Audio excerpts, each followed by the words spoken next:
একটু কল্পনা করা যাক, ঘুটঘুটে অন্ধকার, সমুদ্রের তলদেশ দিয়ে কেউ একজন সাঁতার কাটছে, আর হঠাৎ পায়ের কাছের একটা সাধারণ পাথর চোখের পলকে রং বদলে ফেলল। হুম আর শুধু রঙই নয়, ধরুন একটা চলন্ত মাছকে খপ করে ধরল, আর ঠিক পর মুহূর্তেই আবার একটা নিথর পাথরে পরিণত হলো। একদম, মানে এটা শুনলে তো কোনো কল্পবিজ্ঞানের দৃশ্য বলে মনে হয়, তাই না? কিন্তু এটা আমাদের নিজেদের পৃথিবীরই এক সাধারণ দিনের ঘটনা। আজকের এই গভীর বিশ্লেষণে সবাইকে স্বাগত। আপনাকেও ধন্যবাদ। যারা শুনছেন তাদের বলে রাখি, আজকের আলোচনাটা বেশ রোমাঞ্চকর হতে যাচ্ছে। ঠিক, আমাদের আজকের এই আলোচনার ভিত্তি হল বন্য গভীরতা বা সমুদ্র জগতের অদ্ভুত যোদ্ধারা নামের একটি চমৎকার উৎস উপাদান। মানে ডাঙায় আমরা সাধারণত ভাবি টিকে থাকার লড়াই মানেই বড় দাঁত, ধারালো নখ। আর ওই গায়ের জোর, মানে পেশি শক্তির আধিপত্য। কিন্তু সমুদ্রের গভীরে এই সমীকরণ একেবারে অচল। তাই তো দেখছি সেখানে টিকে থাকার মানে হল নিখুঁত অভিযোজন বা অ্যাডাপ্টেশন। আসলে সমুদ্রের পরিবেশ এতই বৈচিত্র্যময় যে এখানে গায়ের জোরের চেয়ে রসায়ন, পদার্থবিজ্ঞান এবং স্নায়ুবিজ্ঞানের ব্যবহার অনেক বেশি কার্যকরী। আজ আমরা দেখব কিভাবে সৃজনশীলতা আর কৌশল দিয়ে সমুদ্রের প্রাণীরা এই সুবিশাল জলরাশিতে নিজেদের রাজত্ব টিকিয়ে রেখেছে। এই স্নায়ুবিজ্ঞানের কথা যখন উঠলই, তখন অক্টোপাসের ছদ্মবেশের বিষয়টা নিয়ে একটু মাথা ঘামানো যাক। উৎস উপাদানে দেখলাম এরা চোখের পলকের রং আর শরীরের গঠন বদলে ফেলে। হুম এটা সত্যিই অবিশ্বাস্য একটা ক্ষমতা। আমি প্রথমে ভেবেছিলাম এটা হয়তো গিরগিটির মতো কোনো ব্যাপার, কিন্তু গভীরে গিয়ে দেখলাম এদের ত্বকে ক্রোম্যাটোফোর নামের বিশেষ কোষ থাকে। ক্রোম্যাটোফোর, একদম ঠিক। আর এই কোষগুলো সরাসরি স্নায়ুতন্ত্রের সাথে যুক্ত, অনেকটা আমাদের মাংসপেশির মতো। অর্থাৎ এরা আক্ষরিক অর্থে পেশি সংকুচিত করে রঙের থলিগুলোকে টেনে বড় বা ছোট করে। আর ঠিক ওই জায়গাটাতেই কিন্তু অক্টোপাসের আসল জাদু লুকিয়ে আছে। মানে গিরগিটির রং বদলানোটা তো মূলত রাসায়নিক আর বেশ ধীরগতির। আচ্ছা।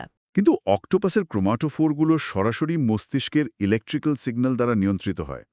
এর মানে হলো তারা সাব-মিলি সেকেন্ডের মধ্যে তাদের পুরো শরীরের রং পরিবর্তন করতে পারে। বাপরে, সাব-মিলি সেকেন্ড! হ্যাঁ, আর শুধু রং নয়, তাদের ত্বকে প্যাপিলা নামের ছোট ছোট পেশি থাকে। এই পেশিগুলো দিয়ে তারা নিজেদের ত্বককে মসৃণ থেকে পাথরের মতো অমসৃণ বা ধরুন শৈবালের মতো কাঁটাযুক্ত করে ফেলতে পারে। মানে রীতিমতো টেক্সচার বদলে ফেলে। আর তাদের বাহুগুলোর গঠন তো আরও অদ্ভুত। ৮টি বাহুর ভেতরে আলাদা আলাদা নিউরাল সার্কিট। এই নিউরাল গঠনটাই ওদের সবচেয়ে বড় অস্ত্র। আমি একটা উপমা ভাবছিলাম, এটা কি অনেকটা এমন যে একটা মূল সেন্ট্রাল কম্পিউটারের অধীনে ৮টি আলাদা প্রসেসর কাজ করছে।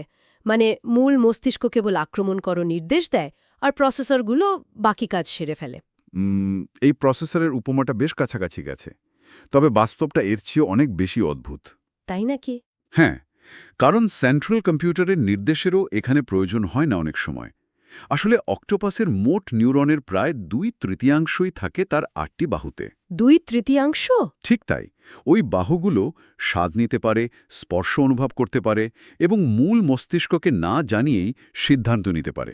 তার মানে মস্তিষ্ক জানেই না যে হাত কি করছে? অনেকটা সেরকমই। ধরুন একটা বাহু পাথরের খাঁজে একটা কাঁকড়া খুঁজে পেল। মূল মস্তিষ্ক হয়তো জানেই না, কিন্তু ওই বাহুটা একাই সিদ্ধান্ত নিয়ে কাঁকড়াটাকে পেঁচিয়ে ধরে মুখার কাছে নিয়ে আসতে পারে। ও আচ্ছা। এই যে বিকেন্দ্রীভূত স্নায়ুতন্ত্র বা ডিসেন্ট্রালাইজড নার্ভাস সিস্টেম, এটা তাদের অতর্কিত আক্রমণের জন্য এক নিখুঁত অস্ত্র। এটা সত্যি অবিশ্বাস্য। কিন্তু ছদ্মবেশের এই খেলাটাকে কাটলফিশ তো এক ভয়ঙ্কর মাত্রায় নিয়ে গেছে দেখছি। কাটলফিশ কেবল লুকিয়ে থাকার জন্য নয়, বরং যোগাযোগের জন্য এবং শিকার ধরার জন্য নিজেদের ত্বকের নকশা ব্যবহার করে। কাটলফিশের বিষয়টা তো রীতিমতো সম্মোহনের মতো। হ্যাঁ, আমি ওটাই বলছিলাম। তারা নাকি শিকারের দিকে তাকিয়ে একটা চলন্ত মেঘ বা মুভিং ক্লাউডের মতো রঙের ঢিউ তৈরি করে। আমি বুঝতে পারছিলাম না এটা ঠিক কিভাবে কাজ করে। এটা কি সত্যি এক ধরনের হিপনোটিজম?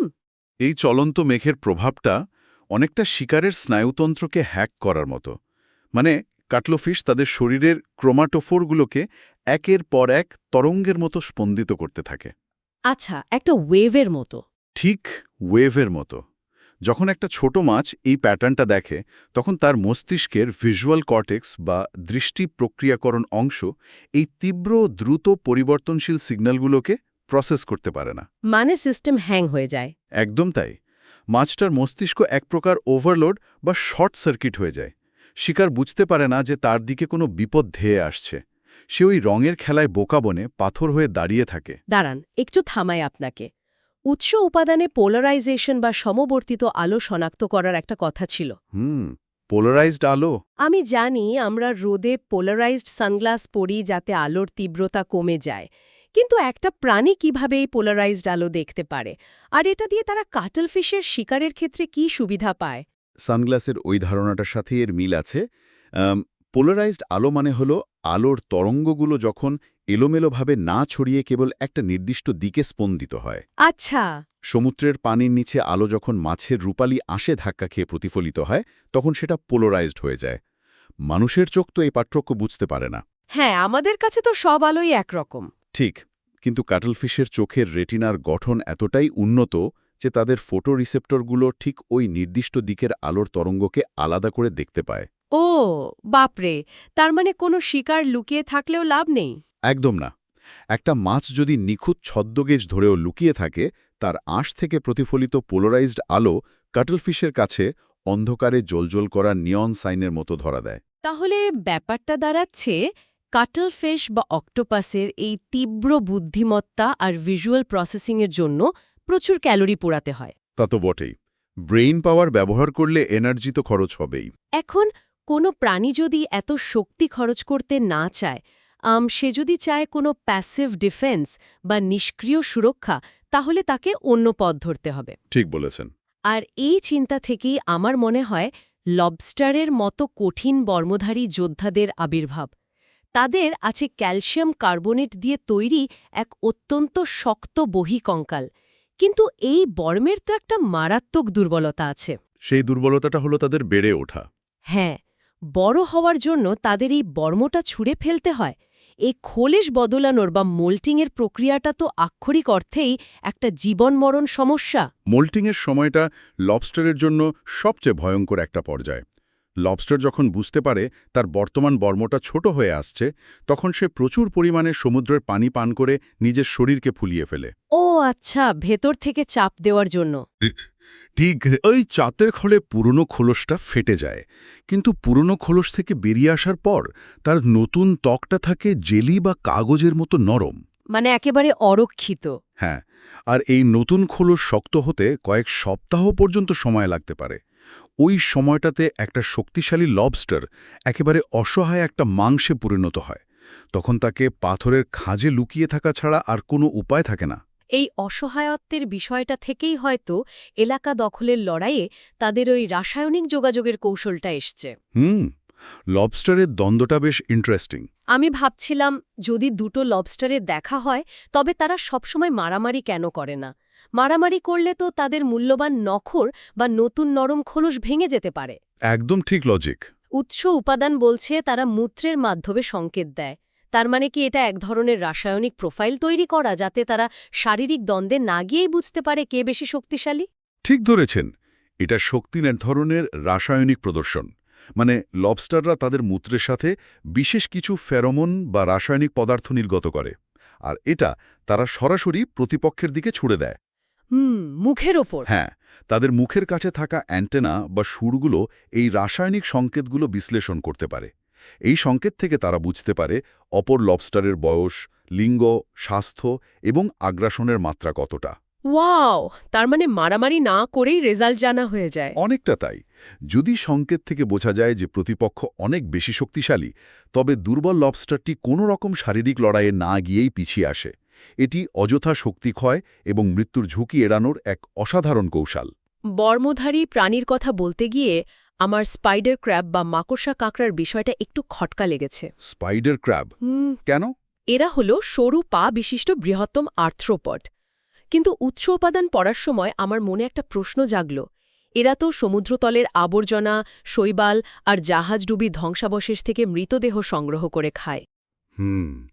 এদের স্ক্যাভেঞ্জার বলা হয়।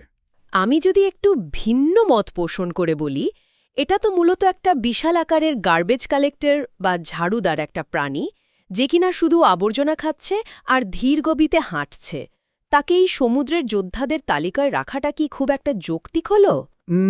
আপনার পয়েন্টটা আমি বুঝতে পারছি। আপাতদৃষ্টিতে এদের শুধু একটা স্ক্যাভেঞ্জার মনে হওয়াটাই স্বাভাবিক, কিন্তু স্পাইডার ক্র্যাবের টিকে থাকার লড়াইটা হলো চরম ধৈর্যের এবং শক্তি সংরক্ষণের। ধৈর্য? সেটা কিভাবে?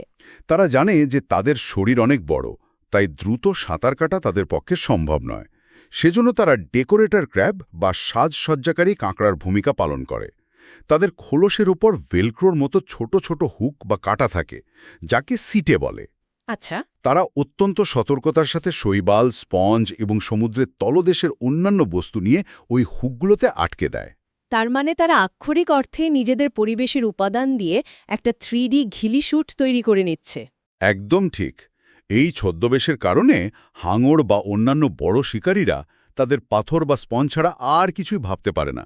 এই যে ঘন্টার পর ঘন্টা, দিনের পর দিন এক জায়গায় স্থির থেকে আবর্জনা থেকে খাবার সংগ্রহ করার অধ্যবসায়, আর তার সাথে নিখুঁত ছদ্মবেশ। হ্যাঁ, এটাই তাদের টিকে থাকার অনন্য রূপ। তারা আবর্জনাভোজী হলেও বাস্তুতন্ত্রের ভারসাম্য রক্ষায় এক নীরব কিন্তু অত্যন্ত গুরুত্বপূর্ণ ভূমিকা পালন করে। তলদেশ পরিষ্কার রাখার এই দায়িত্ব তাদের ছাড়া সম্পূর্ণ হতো না। মানে বর্ম আর ছদ্মবেশ যদি কাজ না করে, তখন পরিস্থিতি আরও ভয়াবহ দিকে মোড় নেয়। তখন দরকার হয় রাসায়নিক অস্ত্রের, যেমন শশা বা সমুদ্র শশার কথা ধরুন। ওহ, শশার আত্মরক্ষার কৌশল তো এক কথায় বীভৎস।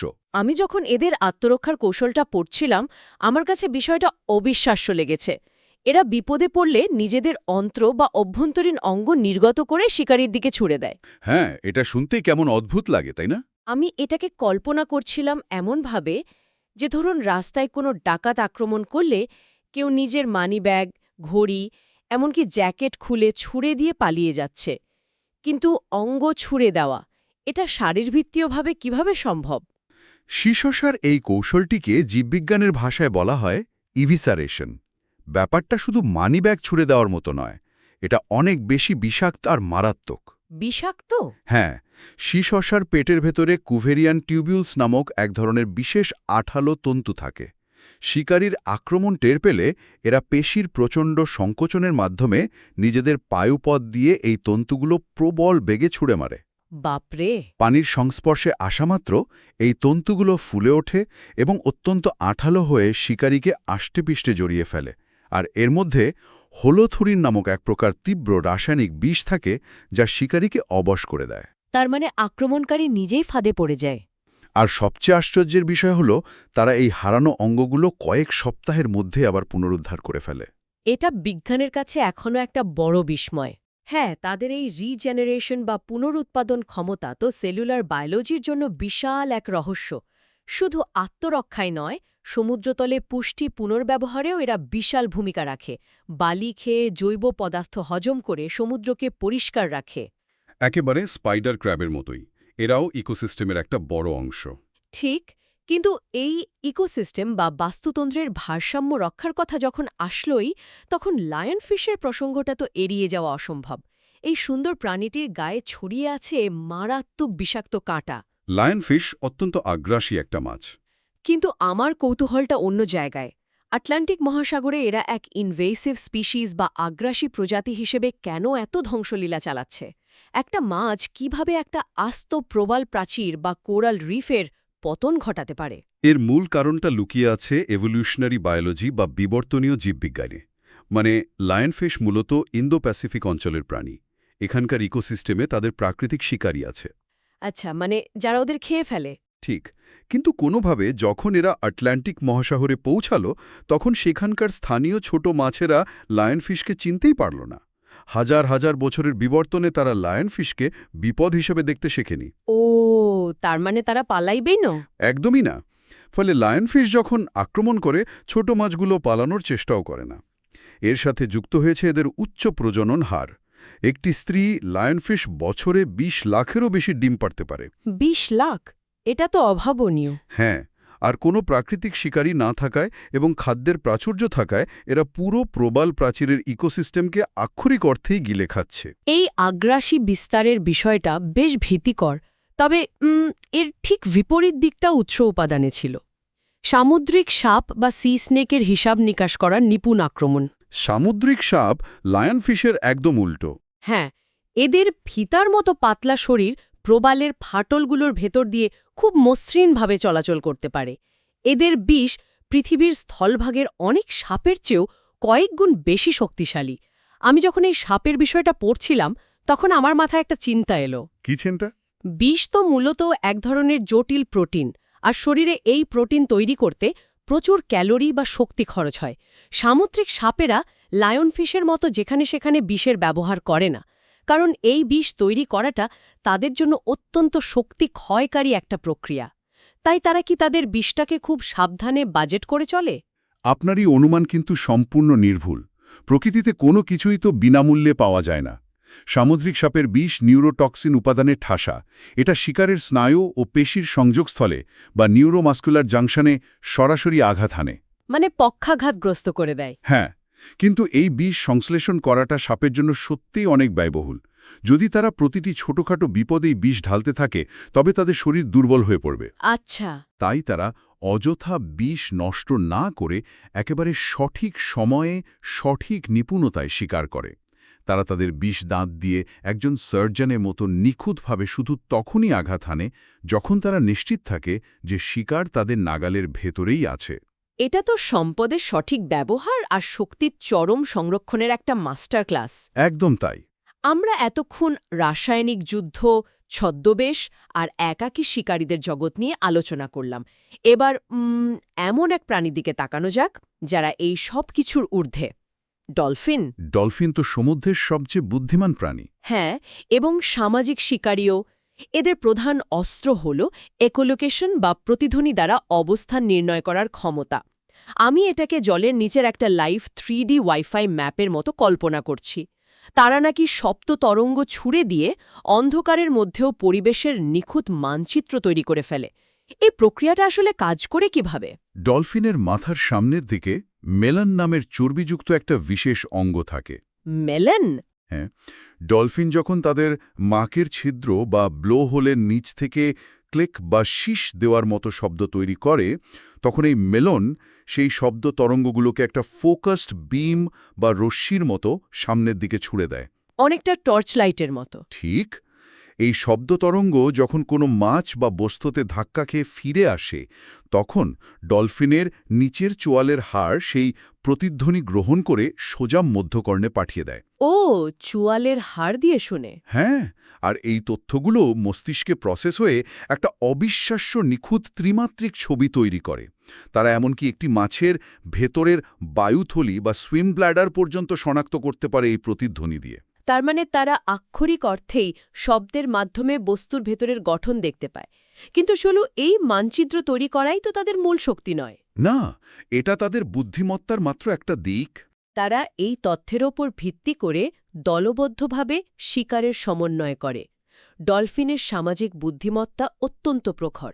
তারা একে অপরের সাথে যোগাযোগ করে মাছের ঝাঁককে নির্দিষ্ট একদিকে তাড়িয়ে নিয়ে আসে, অনেকটা ভেড়ার পালকে তাড়িয়ে আনার মতো। ঠিক বলেছেন। এই দলবদ্ধ কাজগুলো প্রমাণ করে যে তাদের মধ্যে একে অপরের প্রতি গভীর বিশ্বাস এবং উন্নত যোগাযোগ ব্যবস্থা রয়েছে। তারা কে কোন দিক থেকে আক্রমণ করবে তার নিখুঁত পরিকল্পনা করে। শুধু তাই নয়, আমি তো পড়ে অবাক হয়ে গেলাম যে তাদের মধ্যে রীতিমতো সাংস্কৃতিক আচরণ বা কালচারাল বিহেভিয়ারও দেখা যায়। হ্যাঁ, স্পঞ্জ ব্যবহারের বিষয়টা। হ্যাঁ, উৎস উপাদানে একটা চমৎকার উদাহরণ ছিল। কিছু ডলফিন সমুদ্রের তলদেশে খাবার খোঁজার সময় বালি বা ধারালো পাথর থেকে নিজেদের নাক বা স্নাউট বাঁচাতে স্পঞ্জ ব্যবহার করে। তারা একটা সামুদ্রিক স্পঞ্জ ছিঁড়ে নিয়ে সেটা মুখের সামনে লাগিয়ে নেয়, অনেকটা আমরা যেমন ওভেনে হাত দেওয়ার সময় গ্লাভস পরি ঠিক সেভাবে। ব্যাপারটা দারুণ, তাই না? আর সবচেয়ে আশ্চর্যের বিষয় হল এই স্পঞ্জ বহন করার কৌশল কোনো জেনেটিক প্রবৃত্তি নয়, বরং তারা এটা তাদের বাচ্চাদের শেখায়, যা বংশ পরম্পরায় চলে আসছে। প্রাণী জগতে সংস্কৃতি বলতে আমরা যা বুঝি সেটা নিয়ে নতুন করে ভাবার সময় কিন্তু চলে এসেছে। একদম। ডলফিনদের এই আচরণটি প্রমাণ করে যে সংস্কৃতি শুধু মানুষের একচেটি অধিকার নয়, এটি একটি অর্জিত জ্ঞান যা তারা তাদের সম্প্রদায়ের বয়স্কদের কাছ থেকে শেখে এবং নতুন প্রজন্মের কাছে হস্তান্তর করে। এটি স্পষ্টতই প্রমাণ করে যে সমুদ্রের গভীরেও এক ধরনের সমৃদ্ধ সংস্কৃতি বা ঐতিহ্য বিদ্যমান। সত্যি আজকের এই বিশ্লেষণটি আমাদের ভাবনার জগৎকে পুরোপুরি নাড়িয়ে দিয়েছে। আজ আমরা দেখলাম সমুদ্রের তলদেশ কেবল বড় মাছের ছোট মাছকে খেয়ে ফেলার কোনো সাধারণ জায়গা নয়। এটা রীতিমতো বিবর্তন আর টিকে থাকার এক অত্যাধুনিক যুদ্ধক্ষেত্র। আমরা দেখলাম অক্টোপাসের সেই বিকেন্দ্রীভূত স্নায়ুতন্ত্র এবং ক্যাটলফিশের পোলারাইজেশন হ্যাক করার জাদুকরী কৌশল। আমরা জানলাম লবস্টারের মোল্টিংয়ের পেছনের বিজ্ঞান এবং স্পাইডার ক্র্যাবের চরম ধৈর্যের ছদ্মবেশের কথা। আর শশা আর সামুদ্রিক সাপের কথাও ভুললে চলবে না। ঠিক শশার অঙ্গ ছুঁড়ে ফেলার মতো চরম শারীরবৃত্তীয় কৌশল যেমন আমাদের অবাক করেছে, তেমনি সামুদ্রিক সাপের বিষের ক্যালোরি বাঁচানোর হিসাব আমাদের শিখিয়েছে শক্তির সঠিক সঞ্চয়। আর সবশেষে ডলফিনের সামাজিক সংস্কৃতি ও অ্যাকোলোকেশন আমাদের দেখিয়ে দিল যে সমাজতন্ত্র ও বুদ্ধিমত্তার প্রকাশ কেবল স্থলেই সীমাবদ্ধ নয়। যারাই এতক্ষণ ধরে এই আলোচনা শুনছেন তাদের জন্য শেষে একটি গভীর ভাবনার বিষয় ছেড়ে দিতে চাই। হ্যাঁ, বলুন। আমরা ডলফিনের স্পঞ্জ ব্যবহার বা কাটলফিশের ভিজুয়াল ওভারলোডের মতো অত্যন্ত জটিল স্নায়বিক বিষয়গুলো দেখলাম।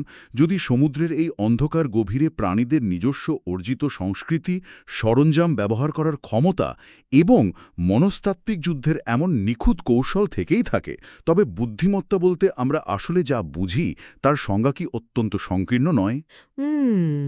ভাবার মতো বিষয়। মানবকেন্দ্রিক বুদ্ধিমত্তার বাইরেও সমুদ্রের এই রহস্যময় গভীরতায় এমন আরও কত সৃজনশীল স্নায়ুবিক ও কৌশলগত মাস্টারপিস লুকিয়ে আছে, যা হয়তো আমাদের বর্তমান কল্পনারও একেবারে অতীত। কি চমৎকার একটি প্রশ্ন! সত্যি, মানব মস্তিষ্ক দিয়ে হয়তো সমুদ্রের এই ভিন্নগ্রহী বুদ্ধিমত্তার পরিমাপ করা সম্ভব নয়। আজকের এই গভীর বিশ্লেষণটি আমরা এখানেই শেষ করছি। আশা করি আজকের এই আলোচনা সমুদ্রের এই অদ্ভুত যোদ্ধাদের সম্পর্কে এক নতুন কৌতূহলের জন্ম দিয়েছে। যারা শুনছেন তারা হয়তো আগামীতে সমুদ্রের বিশালতার দিকে তাকালে ওই কাটলফিশের পোলারাইজেশন বা শসার এভিসেরেশনের কথা ভেবে অবাক হবেন। ঠিক বলেছেন। এই প্রশ্নগুলো নিয়ে আরও ভাবতে থাকুন। বিজ্ঞান ও প্রকৃতির এই অনন্ত রহস্যের খোঁজের কৌতূহলী মন জাগ্রত থাকুক। আমাদের সাথে থাকার জন্য অসংখ্য ধন্যবাদ।